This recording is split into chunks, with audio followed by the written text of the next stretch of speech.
Great sounds yesterday coming out of the voice of Chris Brown on the Buffalo Bills radio network after the Bills 26-7 dominating victory over the Pittsburgh Steelers in the Steel City yesterday at Acrisure Stadium.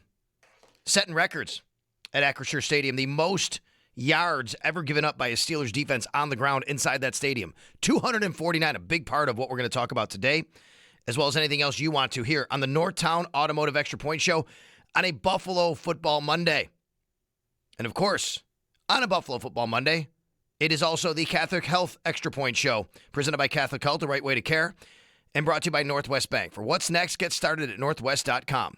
Also by Northtown Hyundai, Western New York's premier Hyundai dealership. Shop online at northtownhyundai.com. Sal Capaccio with you. Glad to be here today in this environment, as opposed to a week ago Friday, when the Bills had come off the terrible loss in Houston, where Josh Allen got completely battered and beat up. And that morning, landed at 4:30, came in here, did the show. Everybody's mad. People are calling. Everybody wants everybody fired.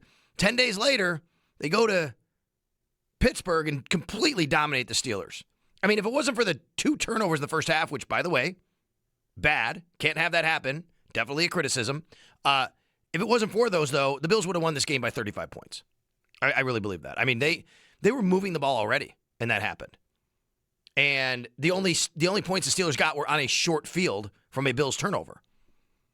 So much to get to in this one, about this one. And we're doing it today here on a Buffalo Football Victory Monday. Here on WGR Sports Radio 550, got the Victory Mondays t-shirt on. You can see that because you can go watch live right now over on YouTube. I always forget. I'll have to ask Owen. Are we on Twitch as well, right?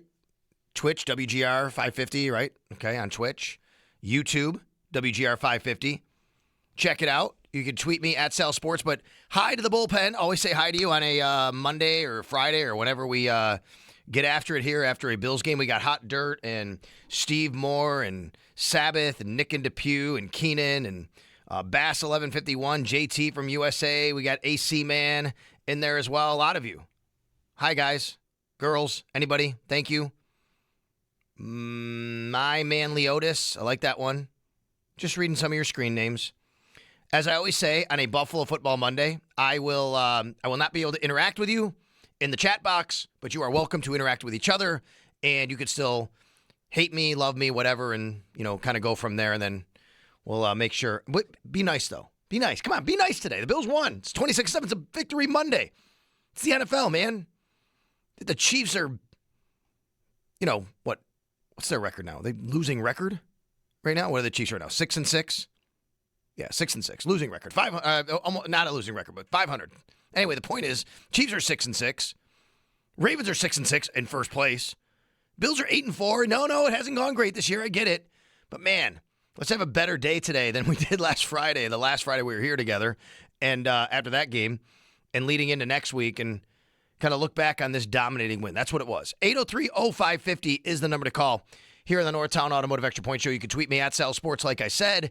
And anytime we get connected with you, we are getting connected with our fans. Brought to you by Northtown Kia, Western New York's #1 Kia dealer. Shop online at northtownkia.com. A little bit later, if you'd like, after the show, please go listen to It's Always Game Day in Buffalo. Matt Bove and I just recapped the game we just recorded a little while ago. I'm going to throw that up on the YouTube page at Sal Sports. You can also get it wherever you pod.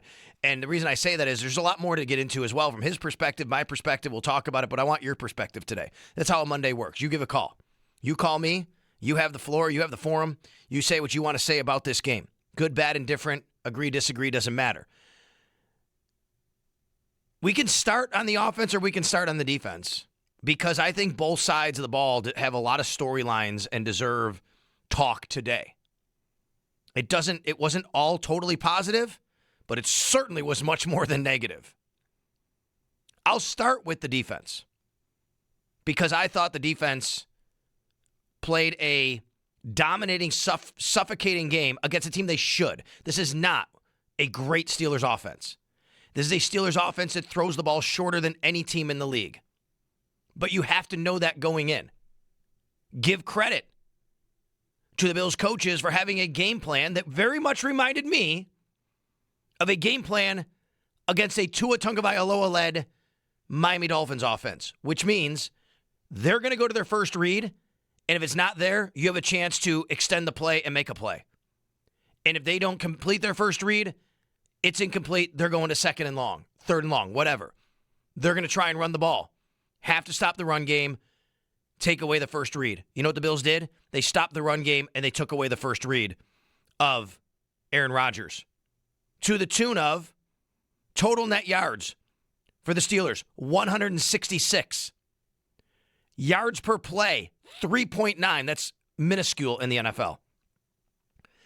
For a Bills defense that has been battered against the run this year, they gave up 58 yards rushing and only 3.2 yards a carry. For a Bills defense that has been number one against the pass this year, it's not just because, but a lot of it is, I get it, teams running the ball and them cause an effect. They don't throw the ball a lot in the Bills because they run the ball. But the Bills also are very good in the yards per play department. They don't allow things over the top. But in this game, they said, we're also going to not allow anything underneath. 108 yards passing net for the Steelers. And I thought one of the biggest things about the Bills' defense in this game, tackling. They were good. They tackled well. And that's not something they've done well this year. The Steelers led the league going into the game. I don't know if they still do. Yards after catch from the receivers. Their running backs are tough to bring down. The Bills tackled well. They attacked well. They had a great game plan. Sean McDermott, Bobby Babich, the defensive coaches, great game plan, great execution from the game plan by the players. And, of course, the game turned early in the second half. First play on the scoreboard when Christian Benford scooped and scored a Joey Bosa forced fumble. Bills never looked back. They were up 10-7 after that. Next possession, because Aaron Rodgers gets hurt on that play, Mason Rudolph is in, airmails one to the sideline. Christian Benford, right spot, right time, makes the play. Christian Benford could get Defensive Player of the Week in the AFC. He had a scoop and score pick six and an interception separately. And oh, by the way, Christian Benford shadowed DK Metcalf. Now, in this offense particularly, but even overall, DK Metcalf isn't quite the receiver he used to be. He's even less in this particular offense with the Steelers.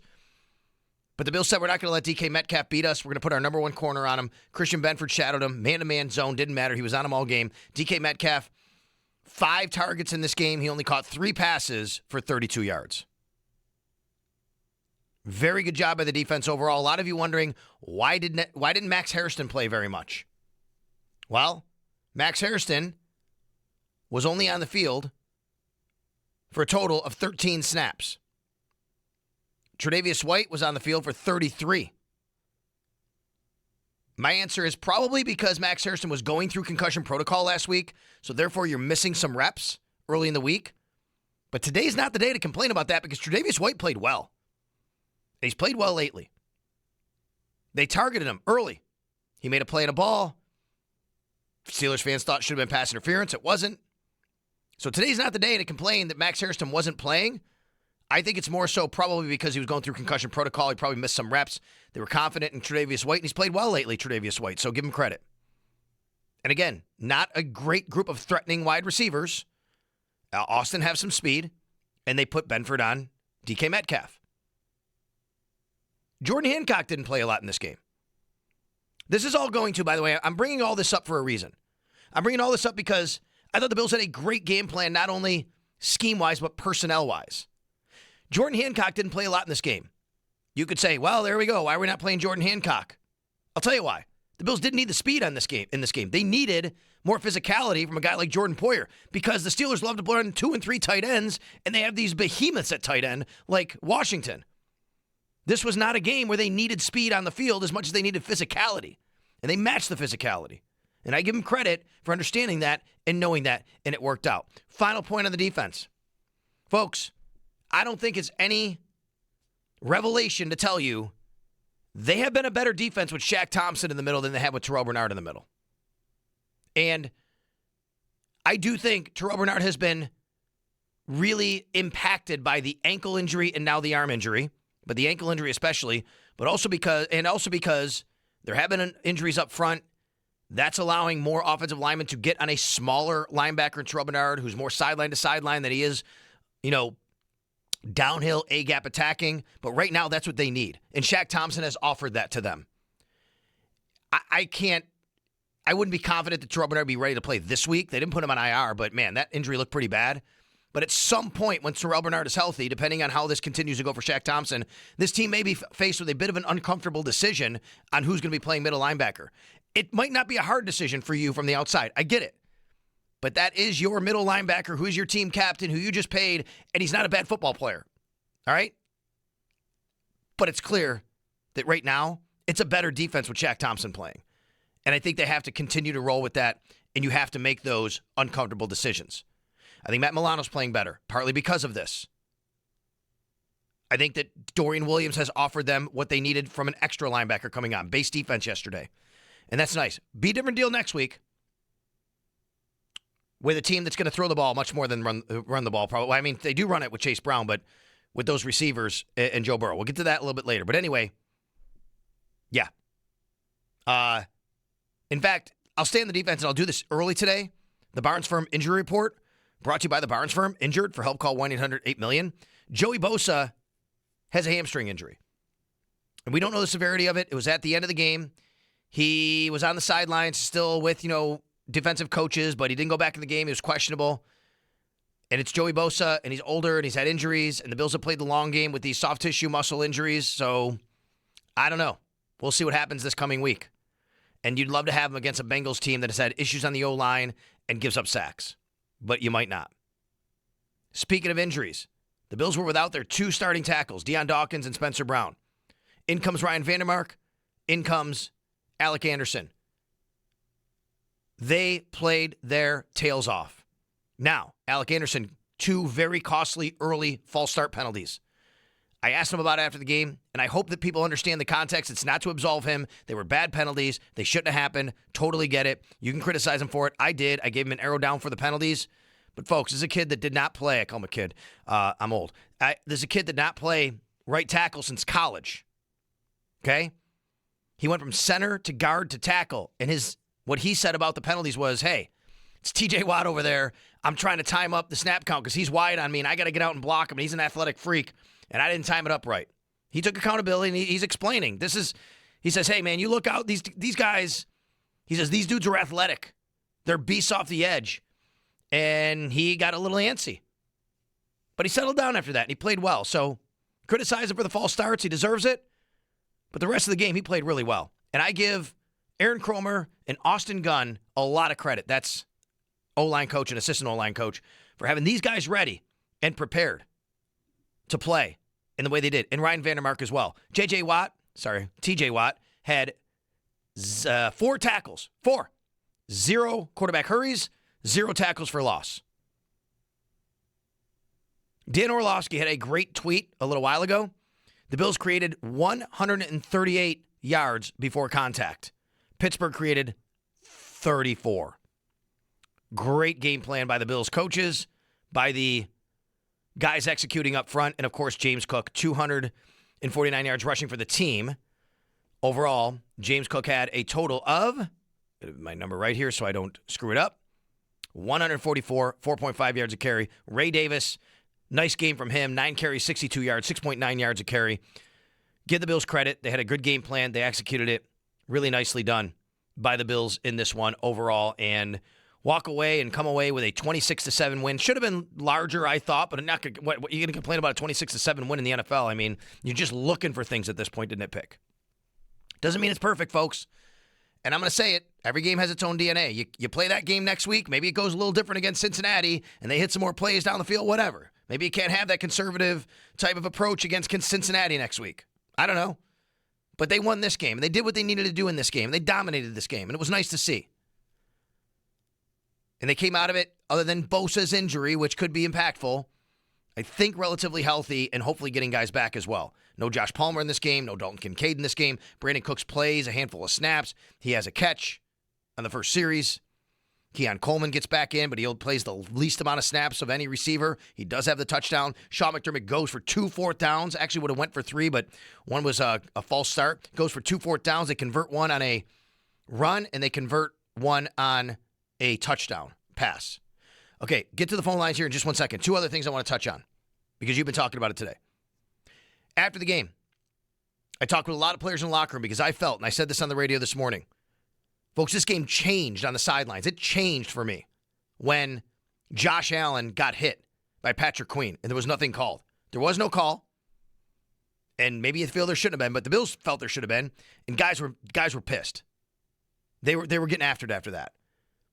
And I thought this game changed attitude-wise, demeanor-wise from that moment on. Now, some of you are saying online to me at Sal Sports, well, that just means they weren't ready to play. No, I don't think that at all. They were still dominating the game. They just made critical mistakes up to that point. But, man, when you're in a competitor and you're in an environment like that and you are in a violent sport like that, to me it's no different than a hockey fight sometimes that energizes the bench or some hard fouls in basketball that get teams, okay, you want to play that kind of game? Here we go. I mean, it doesn't have to be a criticism because they a negative, right? Why? It's so weird to point out, hey, man, these guys really, they didn't want to take no crap after that. They saw their quarterback get hit. Well, that means they're not ready to play. Man, like, do we have to go to the negative and criticism all the time immediately on everything good that happens? Or anything that happens? I get it. Like, you might say, well, Sal, you just want to look at the positive. No, I'm just telling you, they were still playing well. They made a couple critical mistakes. But that changed it. That changed the game for me from being on the sidelines with the energy. There was one other piece here. Oh, yeah. So TJ Watt comes out after the game. He says, I've never seen a team run the same play so many times. Mind-boggling, basically. Like, I couldn't get around. And a lot of you, again, are taking that as a negative against Joe Brady. Why would you not run the same play if it's working all the time? They ran for 249 freaking yards. Keep running it. The same play. You can't stop it. What are we doing here? That is not a negative. That is TJ Watt going, they ran the same play and we couldn't stop it, and I can't believe we couldn't stop it. He wasn't saying, I can't believe they ran the same play because they're dumb. He's saying, I can't believe we couldn't stop it. Well, guess what? Keep running it. It was the perfect game plan against that group. The perfect game plan. And it worked. 803-0550 is the number to call. All right, I spend a lot of time talking. Your turn now. Michael in Atlanta, what's up? Sal, great win. You said a lot of what I was going to say. All right. So I got a comment and I have a question. A lot of criticism about the Bills' downfield passing game. Where's the downfield passing game? To me, the Bills had two goals in this game: win the game and keep Josh Allen safe. I don't care about a downfield passing game. You got two substitute tackles and left or right tackle. You got a windy day. You're running the ball well. Who cares? They did what they needed to do. They executed, I thought, pretty much perfectly in keeping Josh safe and winning this game. That's right. Every game is totally different. You have a game plan for this game and a game plan for the next game. You have a game plan for the Chiefs that's different than the Steelers.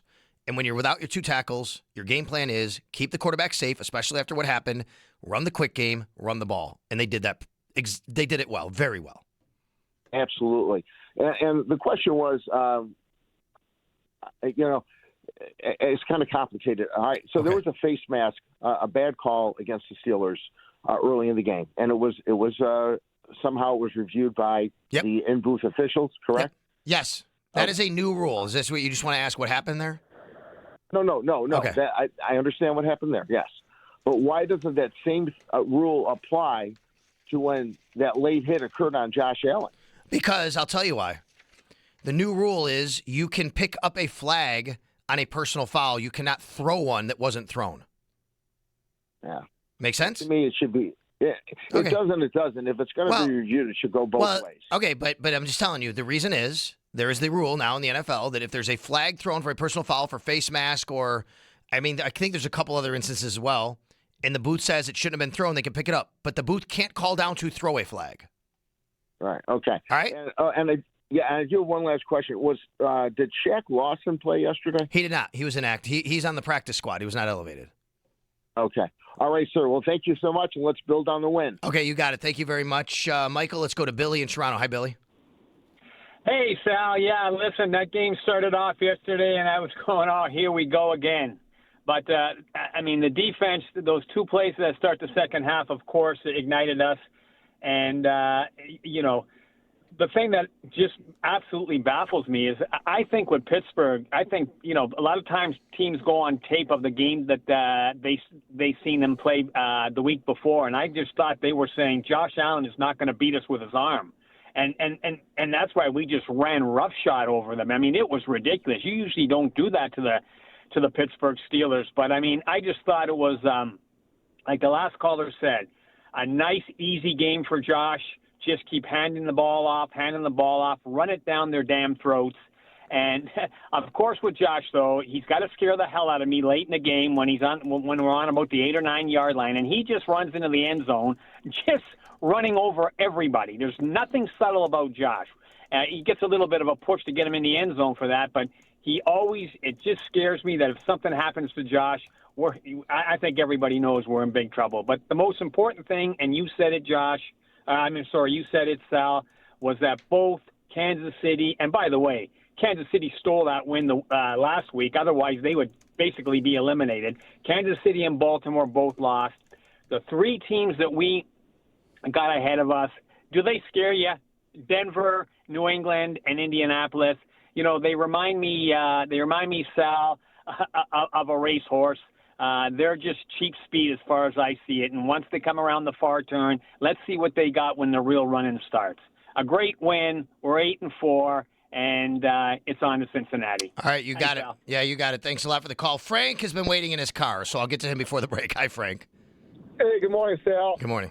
Just want to get you. I heard a lot of the points this morning about different game plans for different teams and whatnot, and I understood that we played at Houston the week before, and they got a really tough defense. But I just was wondering what happened to Trail Shavers. I mean, he had a breakout game a couple weeks ago, and everyone's talking like, oh man, this is something that we need. This is something that the team puts a little juice into our offense. And now he's had 0 targets over the last 2 games, and I mean, at 0 targets, I don't understand. Okay, well, hold on, because the game again. Let's go to Frank. I don't know about last game. You're right. I thought he should have played more, have been more involved. This is not the game to say that, though. This was a run game. He was on the field more than any receiver, and he was good blocker. And this game was about running the ball and getting the ball out quick. This was not a receiver game. I agree with you that I'd like to see a little bit more of that because he was really good a couple weeks ago, but that was a different game plan and game. This was not the game for that. Right. Like, what about Houston, though? I agree, but I know, but we're not talking about Houston today, and I agree with you on that. That was a different game. I am with you. They should have used them more in Houston. I thought they should have. I said that right there, but they didn't play Houston yesterday. They ran the ball well, and they got the ball out quickly yesterday, and they didn't need them to do that. No, I agree, and I just want to see, hopefully, in the future, they try to feed him a little bit more because I picked him up on my fantasy team, and now he's getting no targets, so I'm a little salty. That's all. All right, you got it. Yeah, I mean, he was on the field a lot, and he played well, and you can't force that, just for the sake of forcing it. So, I want to see Tyrell Shavers more involved too in the passing game. I want to see the receivers more involved. In fact, receivers in this game only 5 catches. You need more out of them. And again, no Josh Palmer, no Dalton Kincaid. That hurt, but this game was about running the ball, getting the ball out quick. The Bills did that. That was the game plan. They executed it. It worked. They win 26-7. We'll take a timeout. We'll come back here on the Northtown Automotive Extra Point Show on a Buffalo Football Victory Monday.